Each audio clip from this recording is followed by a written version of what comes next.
अप्रैल का महीना खत्म होते होते देश भर में भीषण गर्मी का प्रकोप दिखने लगा है। कुछ राज्यों में तो तापमान अभी से ही 45 डिग्री के पार पहुंच चुका है। आपको जानकर हैरानी होगी कि इतनी भीषण गर्मी के चलते कंक्रीट की सड़क पर अंडा तक उबाला जा सकता है। लोग तो कह रहे हैं कि अगर अप्रैल में ये हाल है तो मई और जून के महीने में चुभती जलती गर्मी और लू के चलते मुसीबत और ज्यादा बढ़ने वाली है। लेकिन भारत में इस हीट वेव के पीछे मुख्य कारण क्या हैं? आखिर साल दर साल भारत में गर्मी क्यों बढ़ती जा रही है? भारत के कुछ हिस्सों में अप्रैल में हीट वेव अलर्ट मिल रहा है। कई लोग इसके लिए जलवायु परिवर्तन और ग्लोबल वार्मिंग को दोष दे रहे हैं, जो कि एक हद तक सही भी है। लेकिन गर्मी के लिए सिर्फ ग्लोबल वार्मिंग को दोष नहीं दिया जा सकता, बल्कि इसके पीछे 4 बड़ी वजह हैं।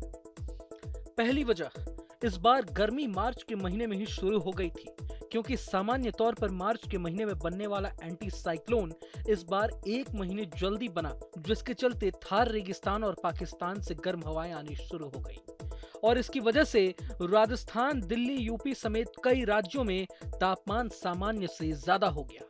दूसरा कारण, सर्दी खत्म होने के बाद आमतौर पर कई क्षेत्रों में बारिश होती है, लेकिन ऐसा इस साल नहीं हुआ।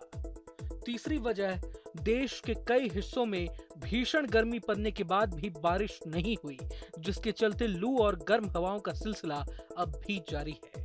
कोयला, तेल उत्पाद और गैसों का ज्यादा इस्तेमाल भी इस गर्मी के लिए जिम्मेदार है। लेकिन गर्मी का चौथा कारण है खुद इंसान। आज भारत के ज्यादातर शहरों का स्वरूप पूरी तरह बदल चुका है। विकास के नाम पर पेड़ काटे जा रहे हैं। ऊंची और लंबी इमारतों की संख्या दिनों दिन बढ़ती जा रही है।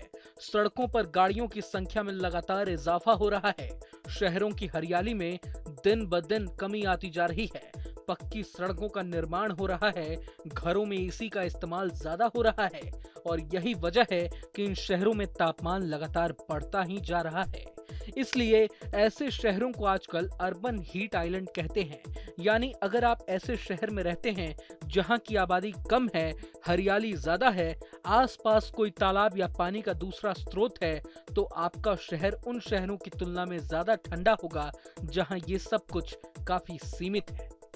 इसलिए इस गर्मी के लिए सिर्फ जलवायु परिवर्तन को जिम्मेदार नहीं ठहराया जा सकता है, बल्कि इसके पीछे विकास एक बड़ी वजह है, जिसके चलते आज आप लू के थपेड़े सहने को मजबूर हैं।